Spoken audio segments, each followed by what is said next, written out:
Hello students, कैसे आप सब लोग। उम्मीद करता हूँ आप सब लोग अच्छे होंगे। आपका बहुत बहुत स्वागत है आपके अपने चैनल बंटीज ट्यूटोरियल में। इससे पहले की वीडियो में हमने देखा था इन्वर्स प्रोपोर्शन के बारे में और उसके कुछ एग्जांपल्स के बारे में हमने सीखा था। ठीक है, उसी को हम कंटिन्यू करते हुए मैं आज आपको कुछ और एग्जाम्पल्स उसके बताऊँगा ताकि आपका कंसेप्ट जो है क्लियर हो जाए इन्वर्स प्रोपोर्शन को लेकर। ठीक है, तो चलिए शुरू करते हैं।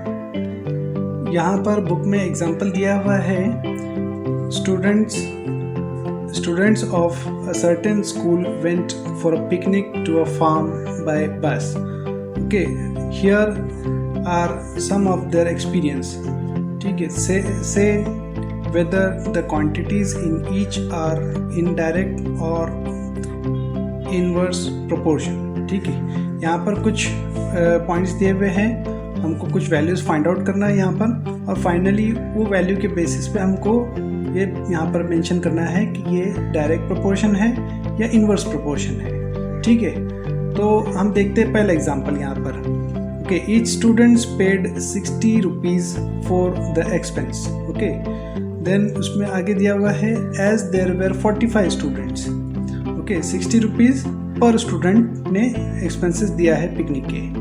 ठीक है, अभी यहाँ पर दिया हुआ है there were 45 students. Total students कितने हो गए? 45।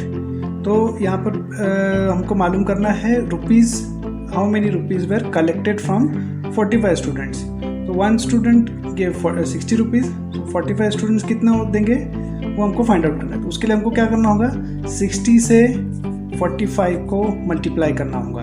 ठीक है, तो जब हम 60 से 45 को मल्टीप्लाई कर देंगे तो हमको टोटल रुपीज़ मालूम पड़ जाएंगे कि 45 स्टूडेंट्स ने कितने रुपीज़ दिए। तो अगर हम मल्टीप्लाई करते हैं तो हमारा आंसर आता है 2700 rupees. Okay, so one student gave 60 rupees, 45 students gave 2700 rupees. ठीक है, अब दूसरा यहाँ पर ऑप्शन दिया हुआ है कि हैड देयर बीन 50 स्टूडेंट्स, अगर 50 स्टूडेंट्स रहेंगे तो कितने रुपीज़ कलेक्ट होंगे। अब यहाँ पर भी हमें सेम करना है, एक स्टूडेंट्स का 60 है तो 50 का कितना होगा, तो 50 multiply by 60। Okay, 50 multiply by 60 हो गया हमारा 3000 रुपीज़। तो यहाँ पर हमने देखा कि 50 स्टूडेंट्स को देना पड़ेगा 3000 रुपीज़। ओके, तो यहाँ पर जैसे हमने देखा कि स्टूडेंट्स कितने थे, 45 थे तो 2700 देना पड़े, और जब स्टूडेंट्स 50 हो गए मतलब 5 स्टूडेंट्स बढ़ गए तो यहाँ पर कितने रुपीज़ देना पड़ा, 3000 रुपीज़, मतलब 300 रुपीज़ यहाँ पर भी बढ़ गए। तो यहाँ क्या हो रहा है, जैसे नंबर ऑफ स्टूडेंट्स बढ़ रहे हैं रुपीज़ भी यहाँ पर बढ़ रहे हैं, मतलब दोनों भी सेम प्रोपोर्शन में जा रहे हैं, मतलब डायरेक्ट प्रोपोर्शन हो गया। तो यहाँ पर हम लिख देंगे the number of students and money collected are in direct proportion. Okay, तो ये क्लियर हो गया। अब हम दूसरे एग्जाम्पल पर चलते हैं। यहाँ पर दिया हुआ है the sweets shop near the school gave 90 laddoos for the picnic. Okay, if 45 students go for a picnic each will get how many laddoos. ठीक है, तो टोटल लड्डूज कितने हैं, 90। ओके, स्टूडेंट्स कितने हैं, 45। तो 90 लड्डूज जो है 45 स्टूडेंट्स में डिवाइड हो जाएंगे। तो हमें यहाँ क्या करना है, 90 डिवाइडेड बाय 45 करना है। तो इसका हमारा टोटल कितना आएगा, 2। तो यहाँ पर हम लिख देंगे each will get how many laddoos, 2 laddoos. Correct. अब दूसरा ऑप्शन यहाँ पर दिया हुआ है if 30 students go for the picnic each will get how many laddoos. ठीक है, तो अब टोटल लड्डूज कितने हमारे, 90, उसको कितने में डिवाइड करना है, 30 में। 30 में डिवाइड करने के लिए यहाँ पर आ जाएगा हमारा 90/30, इसका आंसर आता है 3। तो यहाँ पर लिख देंगे ईच विल गेट 3 लड्डूज। ठीक है, तो यहाँ पर हमने देखा कि 45 स्टूडेंट्स थे तो ईच स्टूडेंट को मिलते थे 2 लड्डूज, और जब 30 स्टूडेंट्स हो गए मतलब स्टूडेंट्स कम हो गए, 15 स्टूडेंट्स कम हो गए, तो उन्हें मिल रहा है, ईच स्टूडेंट्स को मिल रहा है 3 लड्डू, मतलब नंबर ऑफ लड्डूज जो है वो बढ़ गए। ठीक है, यहाँ पर नंबर ऑफ स्टूडेंट्स कम हो रहे हैं तो नंबर ऑफ लड्डूज यहाँ पर बढ़ रहे हैं। तो ये क्या हो गया, इनवर्स प्रोपोर्शन हो गया। ठीक है, तो यहाँ पर हम लिख देंगे the number of students and that of laddoos each one will get are in inverse proportion. Okay, ये क्लियर हो गया। अब हम आगे एग्जाम्पल पे चलते हैं, इसी से रिलेटेड है। The farm is 120 kilometer away from the school. Total kilometer कितना दिया है 120। The bus went to the farm at a speed of 40 kilometer per hour. Okay, bus कितनी स्पीड से चल रही है 40 किलोमीटर पर आवर की स्पीड से। And took how many hours, ठीक है, यहाँ पर हमको आवर्स फाइंड आउट करना है कि कितने घंटे में वो वहाँ पर पहुँचेगी। ठीक है, तो टोटल किलोमीटर 120 और 40 की स्पीड से जा रही है बस। ठीक है, तो हमको इसको क्या करना पड़ेगा, डिवाइड करना होगा। तो 120 डिवाइडेड बाय 40 करेंगे तो हमारा आंसर आएगा 3। Okay, so bus will take how many hours, 3 hours. ठीक है, बिकॉज पर आवर की स्पीड क्या है 40 है, 40 किलोमीटर इन 1 आवर। तो 120 किलोमीटर कितने आवर्स में हो गया, 3 आवर्स में हो गया। ठीक है, यहाँ तक क्लियर है। अब हम आगे चलते हैं। On the round trip, okay, जब वो वापस हो रहे थे, the speed was 60 kilometre per our. बस जो है कौन सी स्पीड से आई, 60 किलोमीटर पर आवर की स्पीड से आई, मतलब स्पीड बढ़ गई। जाने के टाइम 40 किलोमीटर पर आवर की स्पीड थी, आने के टाइम पे 60 किलोमीटर पर आवर की स्पीड हो गई, स्पीड ज़्यादा स्पीड से आए वो। ठीक है, so therefore it took how many hours. तो यहाँ पर भी क्या करेंगे, टोटल किलोमीटर कितने हैं 120। तो 120 से हमको अभी डिवाइड करना है 60 से। ओके, 60 से डिवाइड करेंगे तो आएगा आंसर 2। तो यहाँ पर आएंगे इट टुक 2 आवर्स। ओके, क्योंकि बस जो है ज़्यादा स्पीड से 60 किलोमीटर की स्पीड से आई, टोटल 120 किलोमीटर है, तो हमें कितना टाइम लगा, टोटल 2 आवर्स लगा। तो यहाँ पर हम देखेंगे कि जब 40 किलोमीटर की स्पीड थी बस की, तो 3 आवर्स लग रहे थे, टाइम ज़्यादा लग रहा था। जब स्पीड बढ़ गई 40 से 60 हो गई, 60 किलोमीटर की स्पीड में आई बस, तो नंबर ऑफ आवर्स जो है वो क्या हो गए, कम हो गए, 3 से 2 हो गया। ठीक है, यहाँ पर क्लियर हो गया बात। अब इसमें क्या हुआ, जब नंबर ऑफ जब स्पीड जो है वो बढ़ रही है 40 से 60 किलोमीटर हो गई, तो नंबर ऑफ आवर्स कम हो रहे हैं, मतलब ये इनवर्स प्रोपोर्शन है। तो हम यहाँ लिखेंगे the speed of the bus and the time it takes are in inverse proportion. Okay, तो यहाँ तक क्लियर हो गया। अब हम अगली एग्जांपल देखेंगे। एग्जांपल में क्या दिया है, the farmer picked 180 boards from his tree. Okay, उसे ट्री से कितने बोर्ड निकाला उसने, 180 बोर्ड्स। अब हमें देखना है, he gave them equally to 45 students. Okay, 180 boards कितने स्टूडेंट्स में डिस्ट्रीब्यूट किया, 45 स्टूडेंट्स में। Each students got how many boards. ठीक है, तो अभी इसमें क्या हो रहा है, डिवाइड हो रहा है। 180 बोर्ड्स टोटल थे, 45 स्टूडेंट्स में डिवाइड किया। तो यहाँ पर हम लिखेंगे 180 डिवाइडेड बाय 45। तो यहाँ पर हमारा आंसर आता है 4। Okay, so each student will get how many boards, 4, correct. अब हम नेक्स्ट इसका एग्जांपल देखेंगे। हैड देयर बीन 60 स्टूडेंट्स, अगर 60 स्टूडेंट्स में डिवाइड होते कितने, 180 बोर्ड्स अगर डिवाइड होते 60 स्टूडेंट्स में, तो each student will get how many boards. ठीक है, तो यहाँ पर क्या होगा, 180 से हम डिवाइड कर देंगे 60 को, तो इसका आंसर आता है हमारा 3। ओके, तो यहाँ पर लिखेंगे each student will get how many, 3 boards. Okay, तो हमने देखा कि 45 स्टूडेंट्स थे, उनको 45 स्टूडेंट्स को 180 बोर्ड्स डिवाइड किए, तो ईच स्टूडेंट को कितने मिले, 4 बोर्ड्स। ठीक है, अब जब 60 स्टूडेंट्स हो गए, मतलब 45 से 60 हो गए, 15 स्टूडेंट्स बढ़ गए, तो 180 जो बोर्ड्स है वो अब 60 स्टूडेंट्स में डिवाइड होंगे, तो पर स्टूडेंट कितना मिलेंगे, 3 बोर्ड्स। मतलब पहले पर स्टूडेंट 4 बोर्ड मिल रहे थे, अब 3 मिलेंगे। ठीक है, तो यहाँ पर स्टूडेंट्स जब बढ़ गए तो जो नंबर ऑफ बोर्ड्स है वो क्या हो रहे हैं, कम हो रहे हैं। ठीक है, तो ये क्या हो गया, अपोजिट जा रहे हैं, मतलब इनवर्स प्रोपोर्शन हो गया। तो यहाँ पर हम लिख देंगे the number of students and the number of boards each student each one will get are in inverse proportion. ठीक है, ये आपको क्लियर हो गया। अब इसके बाद प्रैक्टिस सेट से हम 1 या 2 एग्जाम्पल सॉल्व करके आपको मैं दिखाता हूँ, जिससे आपका जो कंसेप्ट है और भी क्लियर हो जाएगा। ठीक है, फर्स्ट क्वेश्चन लेते हैं प्रैक्टिस सेट से, और क्वेश्चन है 5 workers take 12 days to weed a field. Okay, 5 workers 12 days। Okay, how many, इसमें आगे क्वेश्चन है how many days would 6 workers take. Okay, and how many would 15 take। ओके, ठीक है, इसको हम सॉल्व करते हैं। उसमें हम देखेंगे कि व्हाट इज गिवन फर्स्ट। ठीक है, व्हाट इज गिवन। तो यहाँ पर हम एक टेबल बना लेते हैं, ठीक है। टेबल में हमारा पहले रहेगा नंबर ऑफ वर्कर्स और दूसरा रहेगा नंबर ऑफ डेज, ठीक है।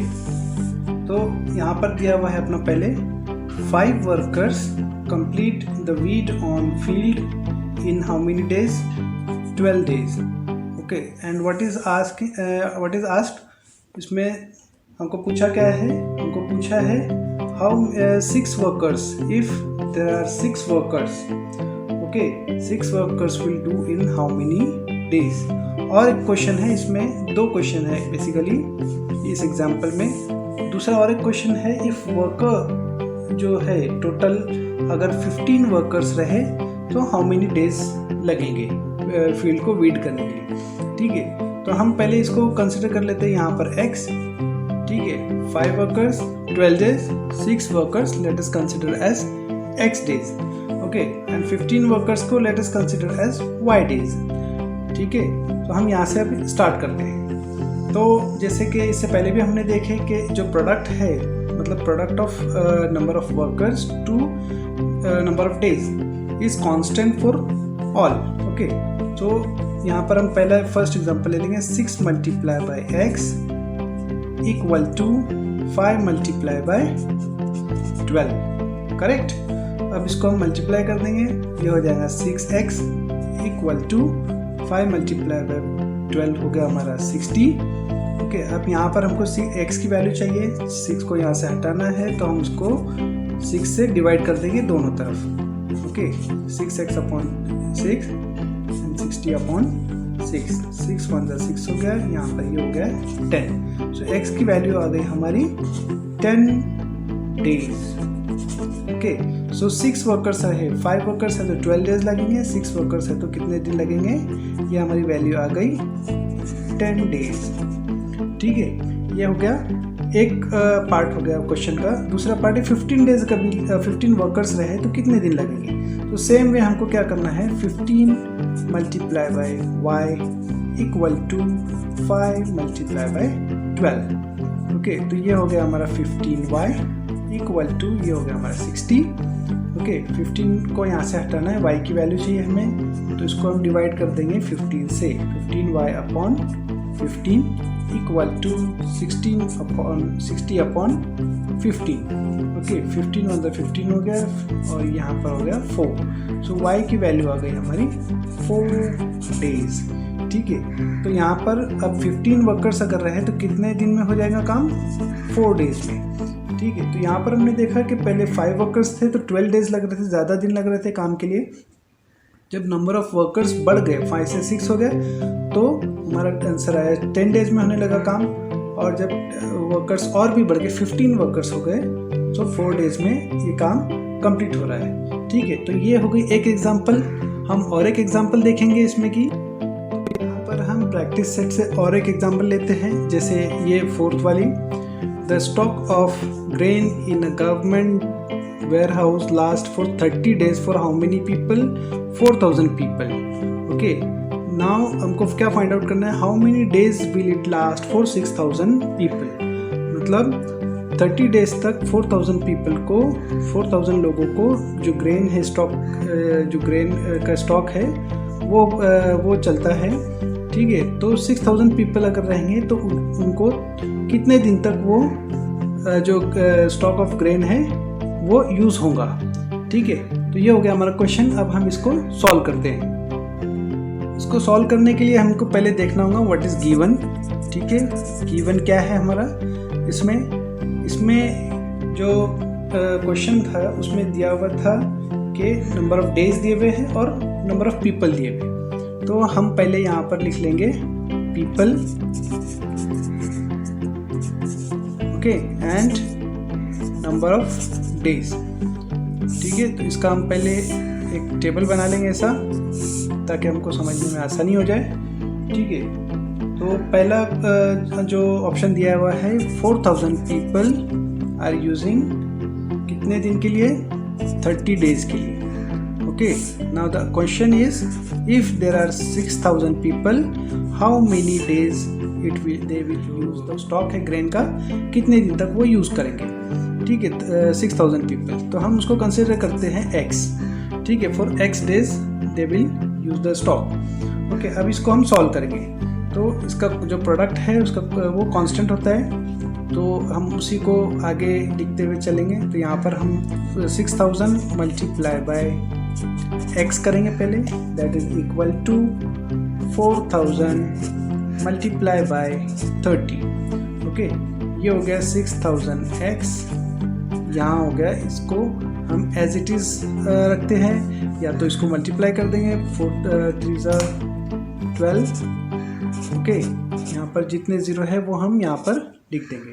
अब इसको डिवाइड करेंगे हम 6000 से, क्योंकि हमको वैल्यू चाहिए ओनली एक्स की, ठीक है, तो एक्स की वैल्यू निकालने के लिए हमको 6000 से इसको डिवाइड करना पड़ेगा। 6000 एक्स डिवाइडेड बाय 6000, यहाँ पर भी जो 1,20,000 आया था हमारा आंसर, उसको हम डिवाइड कर देंगे 6000 से। ओके, 6000 मतलब 6000 हो गया, यहाँ बच गया एक्स, और यहाँ पर ये 30 ओके डिवाइड हो गए, देन कितना बच गया हमारा 6 2 12।